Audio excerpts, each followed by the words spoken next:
বসে আছে নিজের স্টাডি রুমে। কি করবে বুঝতে পারছে না। সে একজন ডক্টর, তার বয়সও কম নয়, 32 বছর চলছে ইতোমধ্যেই। কিন্তু তার মা তাকে 19 বছরের একটা বাচ্চা মেয়ের সাথে বিয়ে দিয়েছে, আর আজ তাদের বাসরাত। এখন সে কি করবে ভাবছে। নিজের রুমে যাবে নাকি যাবে না, কারণ সে নিশ্চিত তার নতুন বউ তার জন্য অপেক্ষা করছে তার রুমে। যদিও বিয়েতে যে তার মত ছিল না, বিষয়টা এমন নয়, কিন্তু সে ভেবেছিল তার বউয়ের বয়স কমপক্ষে 22 কিংবা 23 বছর হবে। কিন্তু তার মা কিছুক্ষণ আগে তাকে বলেছে তার বউতের বয়স মাত্র 19। এখন একজন টিনেজার, তার বয়সের কাছে এমে তো পিচ্ছি। জাঙ্কুকের মা মিসেস জিন ইচ্ছে করেই ছেলেকে হবু বউয়ের বয়সটা জানায়নি আগে। সে জানতো তার ছেলেদের বয়স শুনে ধানাই পানাই করে বিয়েটা ভেস্তে দেবে। অনেক কষ্টে ছেলেকে সে বিয়ের জন্য রাজি করিয়েছে। হাতের কাছে মনের মতো পাত্রী পেয়ে আর বয়স বিচার করতে ইচ্ছে হয়নি তার। এক বসায় জাঙ্কুকের সাথে এঙ্গেজমেন্ট করিয়ে দিয়েছিল সেদিন। আজ 7 দিন পর বিয়ে হলো। তাছাড়া পাত্রী তার চেনাই ছিল, মিসেস জিনের একজন কলেজ বান্ধবী ইয়েজির মেয়ে। মিসেস ইয়েজির সাথে যোগাযোগ ছিল বিধায় মিসেস জিন আলাদা করে আর তের খোঁজ খবর নিল না। সে জানে সবই তের বিষয়ে, ব্যাকগ্রাউন্ডের বিষয়েও। ইয়েজি তার কাছের বান্ধবী, তাই তাদের প্রায়ই কথা হয়। তবে যেহেতু তের বয়স এখনো বেশ কমই, তাই মিসেস জিন ছেলেকে সত্যি কথাটা বলে দিয়েছে কিছুক্ষণ আগেই। তার মনে হয়েছে না বললে তের সমস্যা হতে পারে। আফটার অল আজ তাদের বাসরাত বলে কথা। ডক্টর জিয়ন জাঙ্কুক জীবনে প্রথমবারের মতো জীবনে দোটানা অনুভব করছে। রুমে ঢুকবে কি ঢুকবে না, নাকি আলাদা রুমে আজ রাতটা ঘুমাবে। কিন্তু কেউ যে তার জন্য অপেক্ষাও করছে। কোনো পেশেন্টের কেসও তাকে এত স্ট্রেস দেয়নি ডক্টর হওয়ার পর থেকে, যতটা স্ট্রেস সে নিজের রুমের সামনে দাঁড়িয়ে এই মুহূর্তে অনুভব করছে। জীবনে নারী জাতির অত্যধিক কাছে সে যায়নি। তার অর্ধেক জীবন কেটেছে ডাক্তারি পড়তে পড়তে। ভেবেছিল বাকি জীবন কাটবে হয়তো ডাক্তারি করতে করতে, কিন্তু তার মা নিজের মৃত্যু ভয় দেখিয়ে তার সাদা কালো জীবনে রঙিন রং এনে দিয়েছে। জাঙ্কুক একটা দীর্ঘশ্বাস ফেলে রুমের দরজা খুলেই ফেলে। তবে দরজা খোলার পর সে বেশ চমকে যায়। তার নতুন বউ গান ছেড়ে ধেই ধেই করে বিছানার উপর নাচছে, বিয়ের শাড়ি পরেই নাচছে। জাঙ্কুকের বেডরুম সাউন্ডপ্রুফ হওয়াতে এতক্ষণ জাঙ্কুক বাহির থেকে গানের শব্দ শুনতে পায়নি।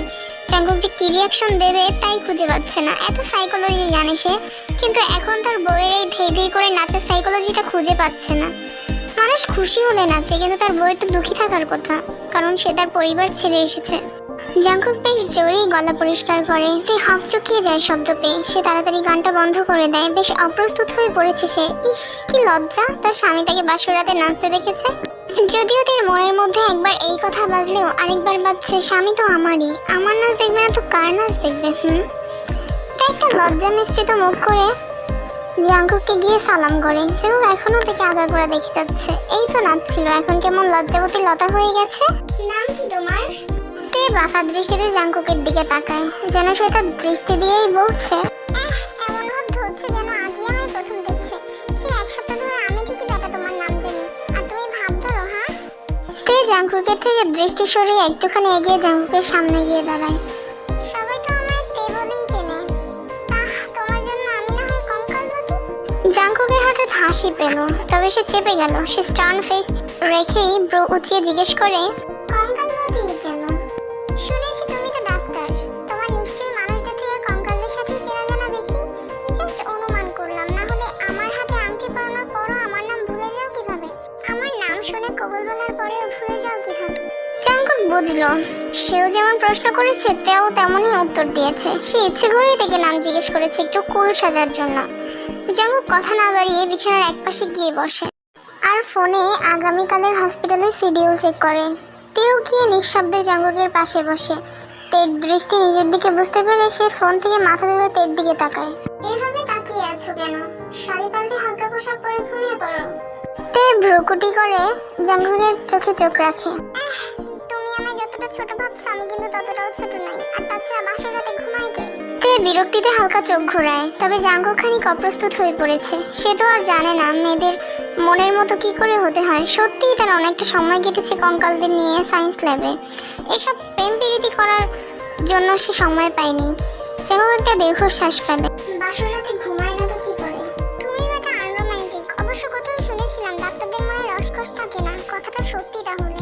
কি সব বলছো তুমি? মেয়ে বেশ ছোটখাটা, তাছাড়া আমি তোমার অনেক বড়, আপনি করে বলো। স্বামীকে কি কেউ আপনি করে বলে নাকি? বললেও বলে তুমি তো আমারই স্বামী, যা ইচ্ছে হবে তোমায় আমি তাই ডাকবো। তা পড়াশোনার কি হাল? কোন ক্লাসে জানো এবার? হঠাৎ জাঙ্কুককে চমকে দিয়ে জাঙ্কুকের কোলে বসে পড়ে। জাঙ্কুকের হাত না চাইতে ওদের কোমর জড়িয়ে ধরে। মেয়েরা তো স্বামীর কোলে বসবে, পড়াশোনা মেয়েদের কাজ নাকি? হোয়াট দ্য হেল, আমার থেকে দূরে সরো। সরবো না, সরো বলছি। তে জাঙ্কুকের কোলে বসে মুচড়ামুচড়ি শুরু করেছে, তার হাতগুলো জাঙ্কুকের ঘাড়ে পেঁচানো। এদিকে তে নড়াচড়ার জন্য জাঙ্কুকের কোবরা ফোঁস করতে শুরু করেছে। নারী জাতি এজন্যই ভয়ঙ্কর, কাছে আসলে একটা না একটা সমস্যায় ফেলবেই। যেমন তে যদি কন্টিনিউ এমন নড়াচড়া করে, জাঙ্কুক নিজের হরমোনাল নিয়ন্ত্রণ হারিয়ে ফেলবে। হঠাৎ জাঙ্কুকটিকে বিছানায় শুইয়ে দেয়। চুপচাপ ঘুমাও, না হলে অনেক বড় কিছু ঘটে যেতে পারে, পিচ্চি কোথাকার। বলে জাঙ্কুক ফ্রেশ হতে ওয়াশরুমে চলে যায়। তে মিটিমিটি হাসছে, সে বিয়ে করেছে, তো পড়াশোনা করবে না বলে। আর তাছাড়া সে জাঙ্কুকের আরও কাছাকাছি যেতে চায়। প্রথম দিন জাঙ্কুককে দেখে সে অলরেডি কাত হয়ে গেছে, মানে ডাক্তার সাহেবকে তার মনে ধরেছে, সে প্রেমে পড়েছে। তে উঠে শাড়ি চেঞ্জ করে ব্যাগ থেকে একটা পাতলা নাইট শার্ট পরে। উদ্দেশ্য হলো তার ডাক্তার সাহেবকে জানাতন করা।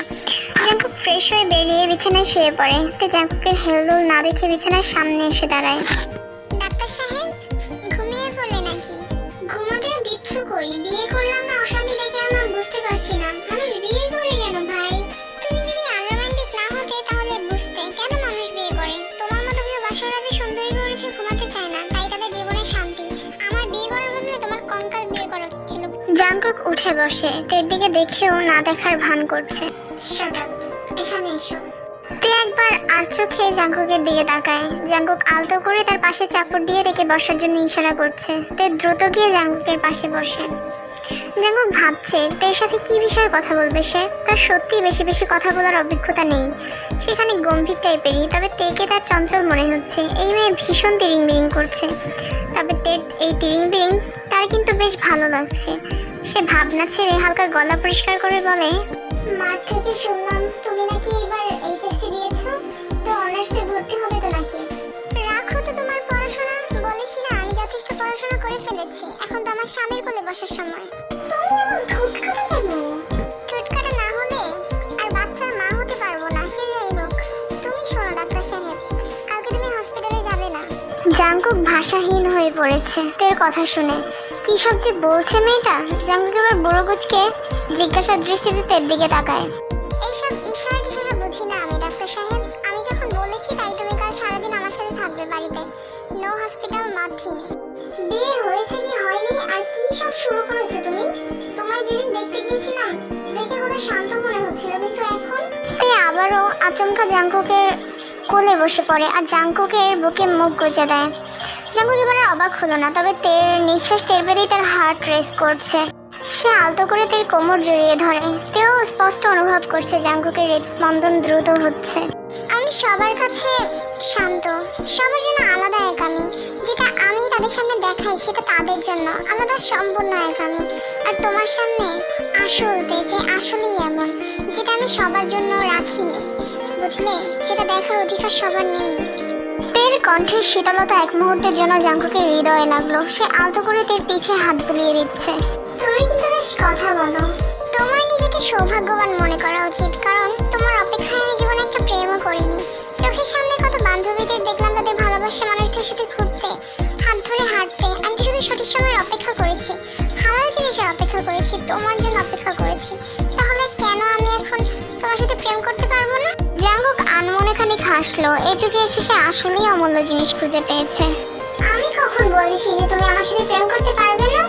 তবে আমি ভাবছি আমাদের বয়সের তফাৎ বিস্তর। তুমি এখনো আমার জন্য বেশ ছোট, স্টিল টিনেজার তুমি। আমি একজন ডক্টর হয়ে জেনে বুঝে। হয়েছে age is just a number. সমবয়সী বিয়ে করে কয়জন সুখী আছে? তাছাড়া আমার ড্রিম ছিল কিন্তু যে আমার হাজব্যান্ডের বয়স আমার থেকে অনেকটা বেশি হবে। আমার তো সমস্যা নেই, তাহলে তুমি এত ভাবছো কেন ডাক্তার সাহেব? তুমি না জানো আমি তোমায় জেনে বুঝেই বিয়ে করেছি। জাঙ্কুক থেকে আরেকটু শক্ত করে জড়িয়ে ধরে আর তের চুলে মুখ গুজে দেয়।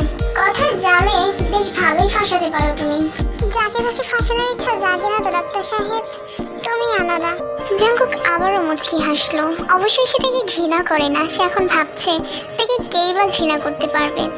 এমন দুষ্টু মিষ্টির চঞ্চলতার মতোই কেউ তার স্বপ্নের নারী ছিল। তবে যাই বলো, আমি চাই তুমি আরেকটু পড়াশোনা করো। তো তুমি কি তোমার ডাক্তার সাহেবের কথা শুনবে না? তাই জাঙ্কুকের বুক থেকে মাথা তুলে কিউট একটা ফেস করে জাঙ্কুকের চোখের দিকে তাকায়। এই তো ঝামেলায় ফেলে দিলে ডাক্তার সাহেব। এমনিতেই বিজ্ঞান বিভাগ নিয়ে পড়ার কারণে আমার কলেজ টাইম খুবই বাজে কেটেছে। শুধু পড়াশোনা আর পড়াশোনা, সেজন্যই তো পড়াশোনার উপর বিরক্তি চলে এসেছে। এখন আমি কি যে করি। জাঙ্কুকের নাকে আলতো করে চুমু দেয়, তাই লজ্জা মিশ্রিত হাসে। এখন তুমি পড়াশোনা করবে। আচ্ছা, তোমার কথা শুনবো। তাহলে আমায় কথা দাও, আমায় তুমি স্পর্শ করে আছো, কিন্তু কথা দিতে হবে তোমায় যে আমি বিহীন কোনো পরনারীকে তুমি ঘনিষ্ঠ স্পর্শ করবে না। যে তুমি ডক্টর, তাই বললাম না কাউকে স্পর্শ করবে না, কারণ রোগ হ্যাজ নো জেন্ডার। তারপর কোনো পরনারী তোমার জীবনে আসবে না। আমার সাথে তোমার ঝড় তুফান বয়ে গেলেও তুমি আমার থেকে দূরে থাকতে পারবে না। আমি আবার ভীষণ আদর পাবো, আমার সাথে রূঢ় আচরণ আমি মানবো না। জাঙ্কুক বেশ জোরেই হেসে উঠল এরকম কথা শুনে। আরে ফাতিমে, আমি তোমার থেকে বেশি ম্যাচিওর, এসব বুঝি আমি। আমার কাছে হিরে থাকতে আমি স্বর্ণ খুঁজতে যাবো কেন? তাও কথা দাও। আচ্ছা মিসেস জিয়ন, তোমায় আমি প্রমিস করলাম, শান্তি পেয়েছো এবারে? পড়াশোনা করবে তো? প্রমিস ভাঙলে মরে যাবো, কিন্তু মনে রেখো তুমি প্রমিস রাখলে, আমার প্রতিদিন আদর করলে আমি পড়াশোনা চালিয়ে যাবো, না হলে কিন্তু স্টেপ ডাউন হয়ে যাবে। আচ্ছা আচ্ছা। জাঙ্কুক ননস্টপ হেসে চলেছে। সে কবে সে সেভাবে হেসেছে সে কথাই মনে করতে পারছে না। সে এবার থেকে কোলে তুলে থেকে দেওয়ালের সাথে চেপে ধরে আর হাসি থামিয়ে তার চোখের দিকে তাকায়। তোমার ডিমান্ড তো মেনেছি, তা তুমি আমার ডিমান্ড মানবে না? জাঙ্কুকের নিঃসালো আধো ফিসফিসদের শরীরে এক হিমশীতল শিহরণ ধরিয়ে দিল মুহূর্তেই। অবশ্যই ডাক্তার সাহেব, বলো। এখন কাঁদছো কেন চন্দ্রনাথা? হঠাৎ জাঙ্কুক তেকে এক হাত দিয়ে দেওয়ালের সাথে চেপে ধরে আর এক হাতে তার নাইট শার্টের বোতামগুলো খুলে ফেলে। আমি কাঁদছি না তো। জাঙ্কুকের বেয়ার বুকের ভাঁজে হঠাৎ মুখ ডুবিয়ে দেয় আর তার শরীরে ঘ্রাণ নিতে থাকে। You have to stay quiet all night. আমি যাই করি না কেন। তে হামিং কণ্ঠে বলে। তার আসলেই আর কথা বের হচ্ছে না।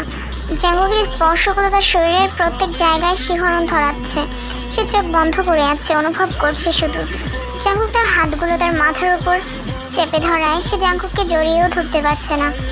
এসব দেখে জাঙ্কুক আরো টার্ন অন হয়ে যাচ্ছে।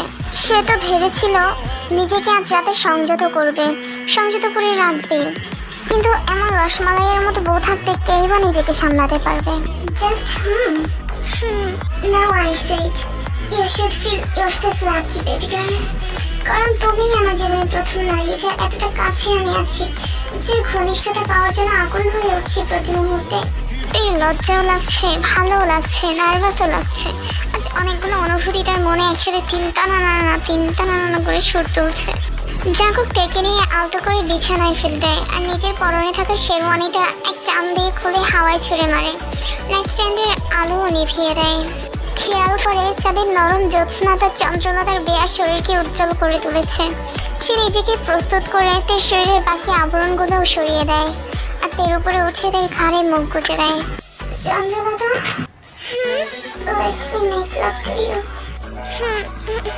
তার নিঃশ্বাস ভারী হয়ে গেছে। জাঙ্কুকের সারা শরীরে তার পুরুষালী হাত বিচরণ করাচ্ছে। এবার সত্যি সত্যি তার স্পষ্টভাবেই কেঁপে কেঁপে উঠছে।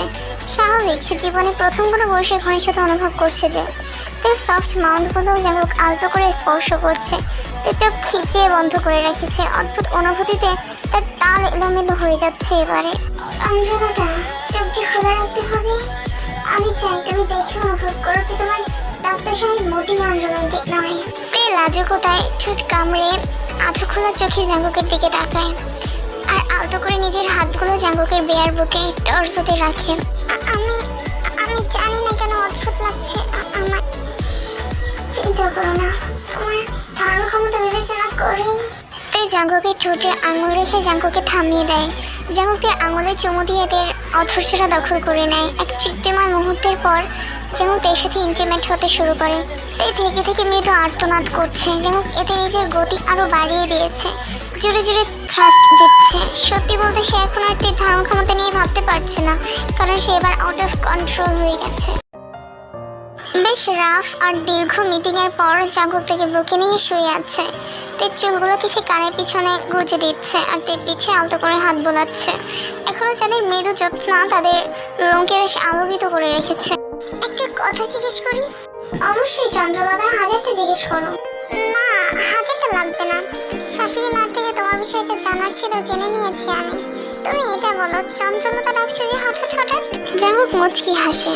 চঞ্চলতা মানে চাঁদের কোমলতা। তুমি আমার কাছে চাঁদের থেকে কম নাকি? তাছাড়া তোমার বিয়ের সাজে প্রথমবার দেখে আমার অজান্তে এই নাম আমার মুখে উচ্চারিত হয়েছিল। তুমি এটা তোমার বাসরের উপহার ভাবতে পারো চঞ্চলতা। তের গালে লাজুকতার আভা ছেয়ে গেল যেন মুহূর্তেই। তের বেশ খুশি খুশিও লাগছে। তার ডাক্তার সাহেব তাকে একটা ডাকনামের মতো অমূল্য উপহার দিয়েছে। ডাকনাম কেউ যাকে তাকে দেয় না।